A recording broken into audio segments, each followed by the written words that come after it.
ashver.com.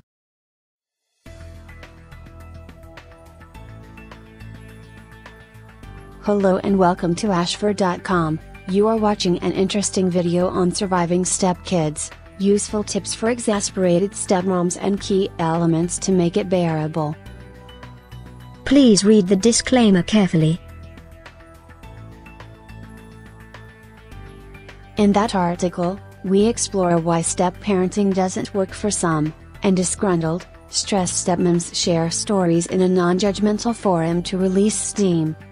If you haven't given up the ship and are seeking strategies to improve your step-parenting situation, this article will examine key elements to make it bearable.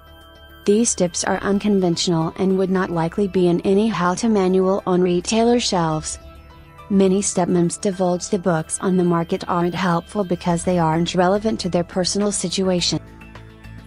None contain an acknowledgement of the real emotional journey step-parenting is for exasperated women. Rather, books admonish stepmoms on how they should think and feel instead of empathizing with the traumatic, tension-laden boat they are attempting to paddle upstream. If you're tired of the typical advice, suck it up, you knew he had kids when you married him, you've come to the right place. You never hear anyone tell Superman to suck it up or man up when he encounters kryptonite, do you? Of course not. We all know our beloved superhero can't help the effect kryptonite has on him. Thousands of stepmoms, who are otherwise good, kind people, encounter the kryptonite of step-parenting, and it nearly destroys them. The tips you find here are a compilation of personal experiences from a cross-section of stepmoms who found solutions that alleviate, if not eliminate, some of the stress and place them firmly on the road to improved family relationship. The most frequent complaint from stepmoms is that husbands are too passive and let everything slide. Refer them to my hub for men entitled, What Every Stepmom Wished Her Husband Knew.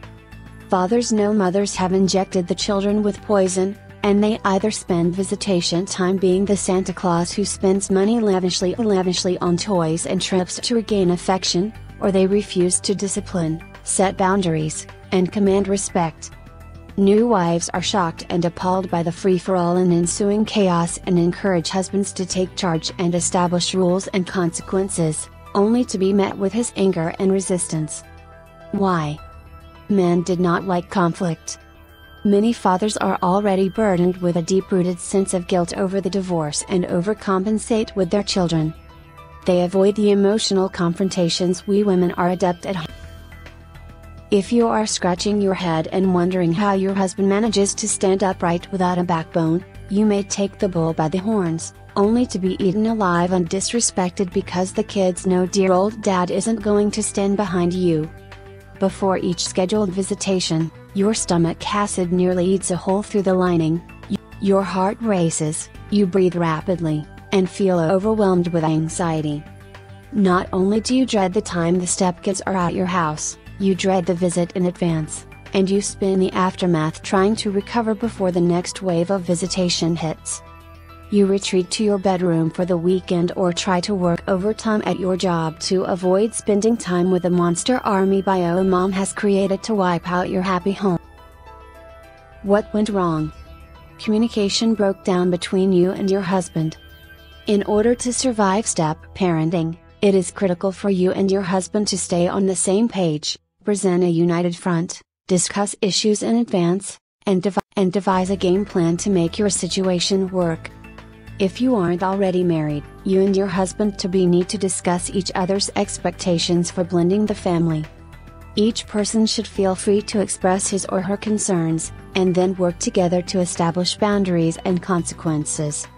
If you failed to do this prior to marriage, you have probably descended into a pit where your attempts to reason with your husband sound like harping and complaining to his ears, and he dismisses your criticisms like one would shoo a pesky mosquito. Try changing your approach. Instead of ranting about each injustice the stepkids spring on you, assure him you love him and just want to bring peace and harmony into your home. This might get his attention. Put a positive spin in your approach and encourage his input on the issues. Many times, men don't feel like there's an open, mutual dialogue where both sides can contribute something. Instead, it appears we are flogging them with negativity and berating the children they love. We need to learn how to talk so our husbands will. Once you manage to build a good communication foundation with your husband, then strive to stay on the same page. If you anticipate a new whammy from the stepkids, put your heads together in advance so you can agree on how to handle it when it comes. When your stepkids realize both of you have your feet firmly planted, are unwavering, and consistently present them with a united front, they won't be able to work it like they once did. This isn't a concept that is exclusive for stepkids.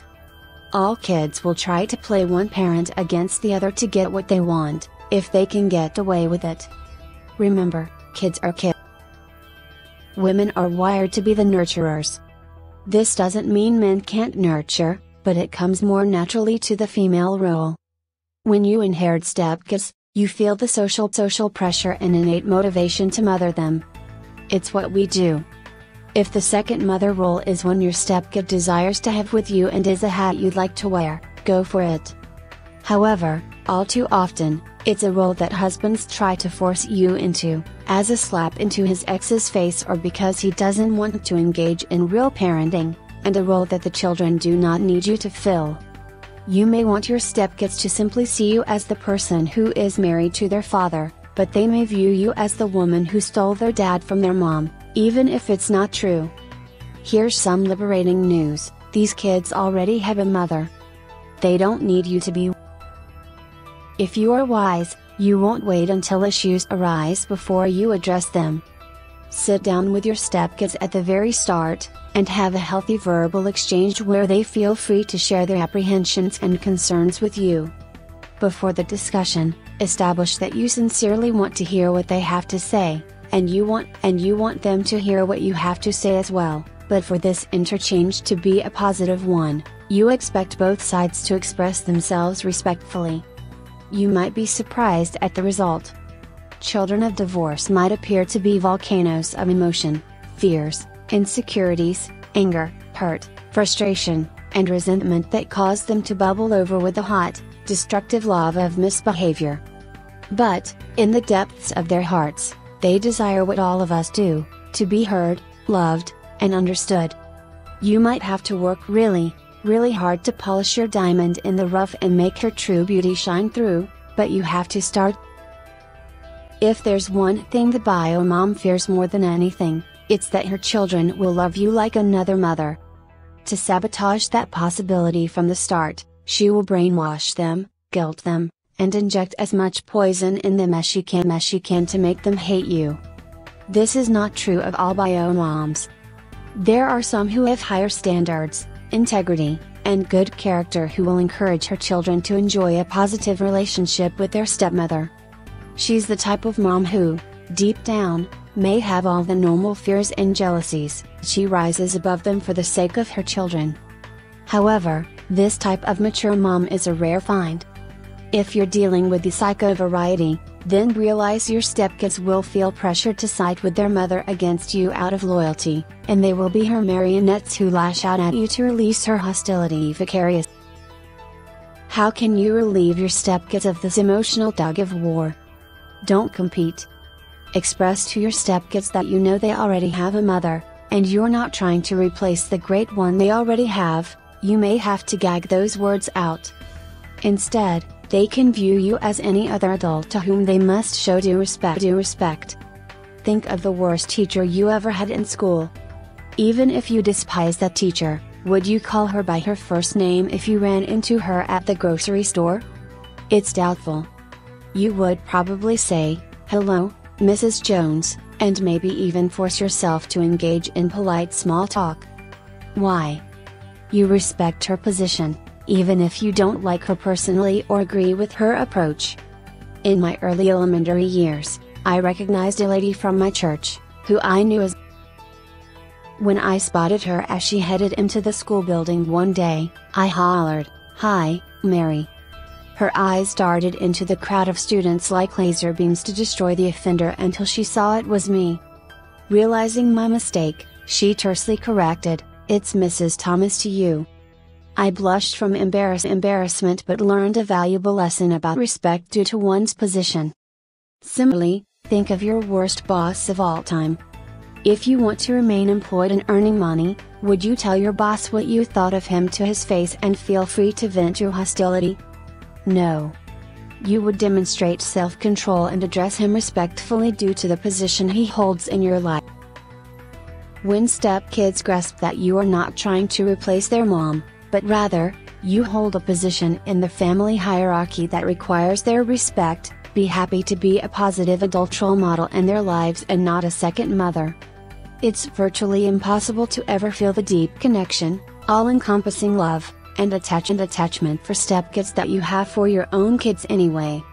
At best, you may develop a genuine love and affection for them, but if a stepkid and your biological child were drowning at sea and you could only save one, I can guarantee which one you'd choose, even if the decision tore your heart to pieces. So, if there are any stepmoms out there on a high horse who are aghast at this article, ponder that scenario for a moment. The last thing your stepkids need is to volley from their mother's house where every move you and your husband make is scathingly criticized, to your house where you constantly rehash what a nut job their mother is. This type of behavior from both houses is like throwing gasoline on a fire. It only ignites further stress and anxiety for everyone involved. You are the better person. Hold yourself to a higher standard and rise above the untrue tongue lashings of the ex. Remember, your stepkids have been subjected to their mother's endless tirade about you and your husband all week. Now, they are with you for the weekend, and you never bring up the subject of their mother, not once. Over the course of time, imagine how this will play out. Kids leave mom's house after watching her head spin round and round while vile words spew out of her mouth incessantly, and they arrive at your house where it's peaceful, positive, friendly, and void of aggression and hostility. Now, I ask you, who do you think the kids will internalize to be the more rational? If you have kids of your own, you know they can drive you crazy from time to time.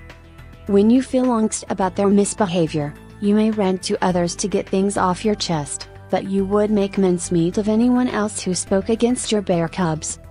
The same is true for stepkids. They may be bubbling over with stories of all the upsetting things their mom did over the past week when they arrive, but they really don't want you to join in with the mom thumping. It's best if you lend them an ear while you remain calm and unmoved. Never take on the issues that should remain between mother and child. If your stepchild has a gripe with her mother, she will need to find the courage to broach the subject with her and deal with the issue. It does not require your involvement. For example, if your stepdaughter wants a new, modern hairstyle, but bio mom won't let her get her long locks cut or those grossly thick bangs thinned, it's not your problem. You don't have to join in and agree that bio mom has no class or style and looks so frumpy and haggish that you don't want your stepdaughter to head down the same path, nor do you need to confront mom on her behalf. Instead, you might say, "Oh, your idea for a new hairstyle sounds like a very flattering look for you. I hope you can work things out with your mom so you can get it cut like you suggested." You'll be far less stressed when you don't allow yourself to get drawn into unnecessary. It's difficult not to react when your stepkids tell you things like, "Mom said you wear too much makeup," or "Mom said she only wants me to watch G movies at your house, not PG." Count to 10 and then respond calmly. Your mom is entitled to her opinion, and if your mom only wants you to see G movies at her house, that's fine, but at our house, we approve PG too. It's your house and your rules. If you let them, bio moms will offer incessant unsolicited advice on how you should be living and what her children should or should be allowed to do in your home, even if they are the ones living the unsavory lifestyle and not you. Assuming you're not a druggie or drunkard who is exposing the children to immoral habits and seedy devices, then don't blow a gasket when the ex tries to butt in. Simply cut her off with a composed and unruffled, "This is how we do things at our house. You do what you want at your house." The end. I'll never forget when my stepdaughter's mother was aghast when she learned I wouldn't be buying her child expensive, moist butt wipes because I expected her to use toilet paper like everyone else, when I didn't have a milky worm with me in the car when picking her up from school, and when I expected toys to remain in specified play areas and be littered throughout the house. Allow for an adjustment period, but always stick with your house, your rules. No mom bashingness. The best way not to engage in battle with the ex is to limit communication with her. She is not your ex, she's his ex. Let him deal with her. If your husband needs pointers on the best way to handle her, he can consult you, but then he needs to man up and be the one to communicate with her and not expect you to do it.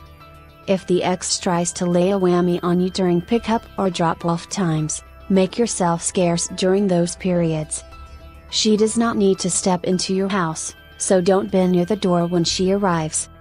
During drop-off, let your husband pull up to the front door and watch while the stepkids exit the car and get safely inside. No verbal exchange with the ex is necessary. When possible, suggest your husband email or text the ex about any issues that need addressed to minimize the chance for war. One local counselor suggested using a travel journal for parents who cannot communicate civilly. The goal is to address any issues through a written log that passes from one house to the other. Both parents are more apt to communicate respectfully when comments are put in writing, especially when you imagine how these statements would sound if read aloud in court. A travel log also eliminates the need to make stepkids the middlemen who are asked to carry information between the two houses. At school events, sit as far from the ex as possible. Afterwards, feel no obligation to engage in small talk with her. She'll only take advantage of those moments to criticize you anyway. Make your parting comments to the stepkids a positive exchange, and then be on your way. No need to hang around when the bio mom sets out to dominate the scene. You made your supportive appearance, now time to leave before you give her the opportunity to disrespect you. The stepkids will be relieved too, since they won't have to walk on eggshells to keep both sets of parents happy. One stepmom shared that when the stepkids are staying for a weekend, they text their mother every single move their family makes. Yet, their father is barred from having his children's cell phone numbers, so that all his communication must be directly with the ex. It's uncomfortable.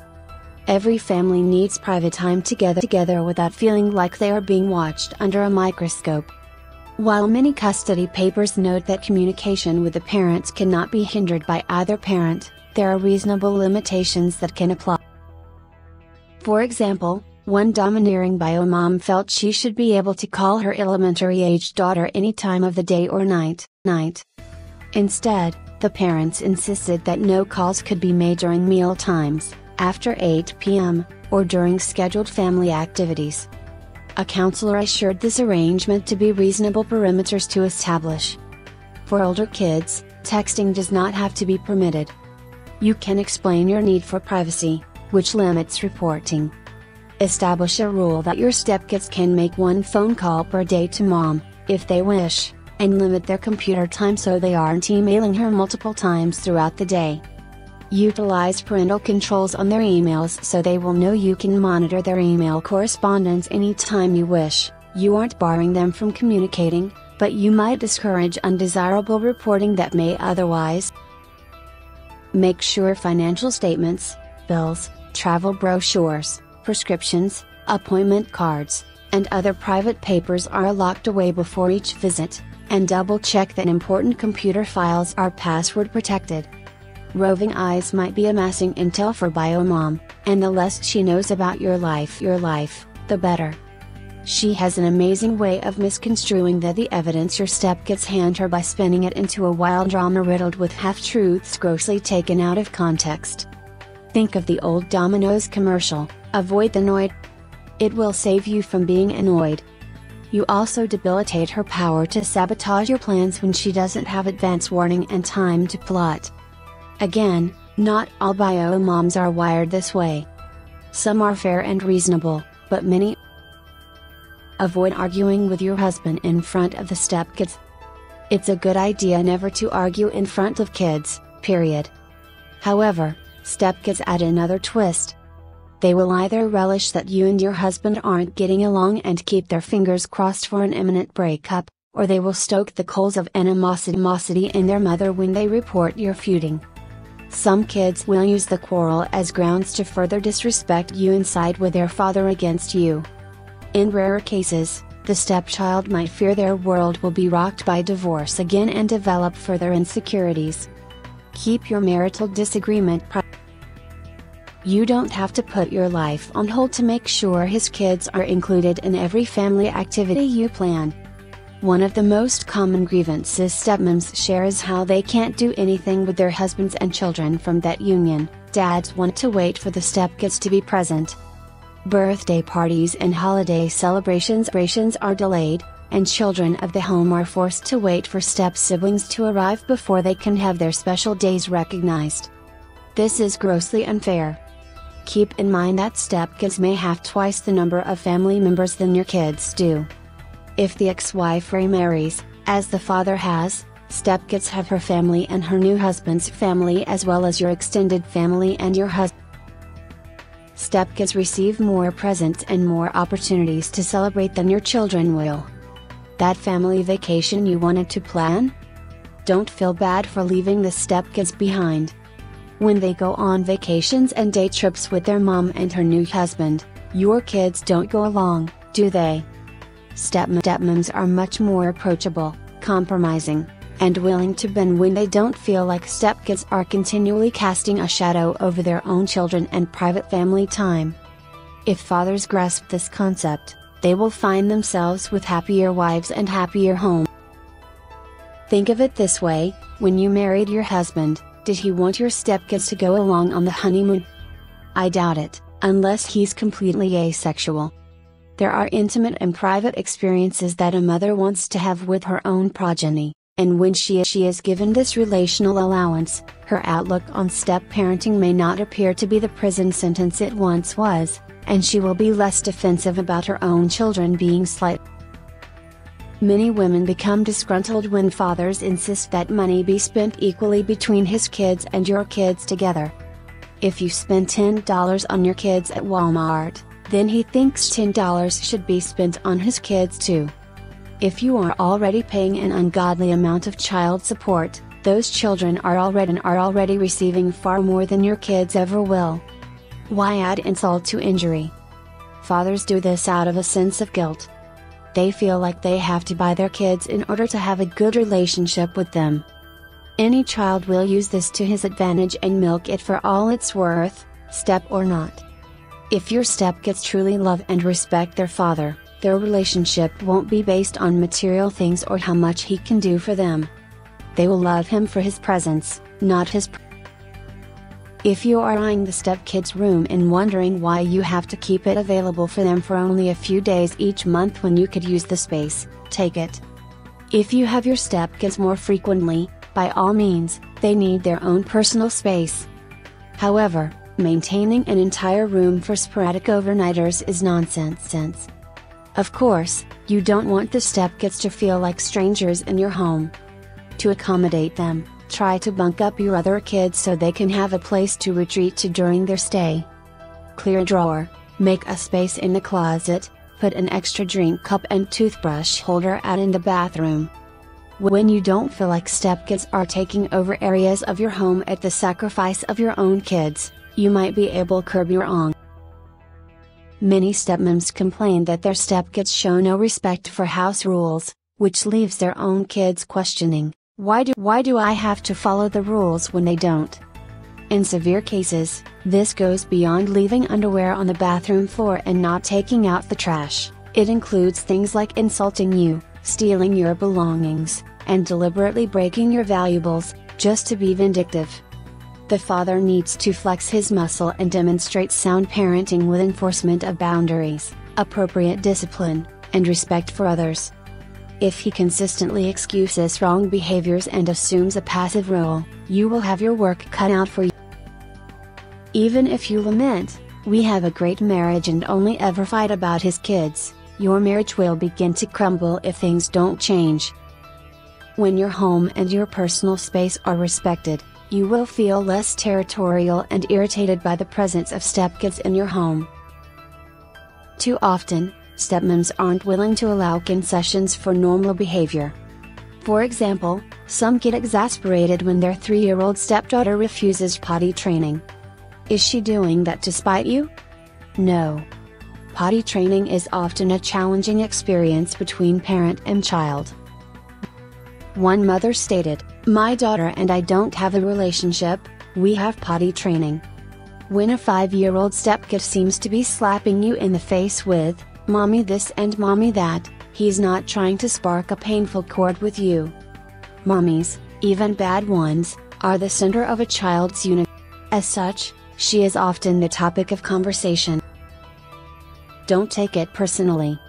It's better for a child to have a healthy relationship with his or her mother. This will help protect them from unnecessary dysfunction down the road. When a stepkid informs you that his mom makes him something different for dinner when he doesn't like what she's preparing for everyone else, he isn't trying to be difficult. Mom has spoiled him. At your house, it's okay to say that everyone eats what you fix, or they don't eat. Your house, your rules. If you have teenage stepkids who act demonically possessed, remember most teenagers are weird at some point in their development. It's the hormones. When it's that time of the month for you, don't you get weird? Your own children will get under your skin every now and then. Stepkids are prone to the same antics as your biological children, it's just that their behavior and attitude seem intolerable. You can overlook a lot when it's your own kids, but it's not as easy to extend the same grace to stepkids. Don't get your panties in a water if you find these suggestions offensive. There are thousands of stepmoms drowning in a sea of exasperation, trying to make Cinderella's shoe fit when it simply doesn't. These tips won't work for every situation, but they are unconventional alternatives to textbook suggestions that many find useless and empty. Ultimately, vinegar and oil will never stay mixed. Some families just can't blend. As one reader commented, not everyone experiences rainbows and unicorns. Wouldn't it be great if real life always had a fairy tale? Thank you for watching this interesting and informative video. This channel offers motivational, inspirational, valuable and informative videos to soothe, cleanse and inspire your health, mind, body and spirit. You can find a lot of interesting videos on wide range of topics here. Stay tuned and keep watching.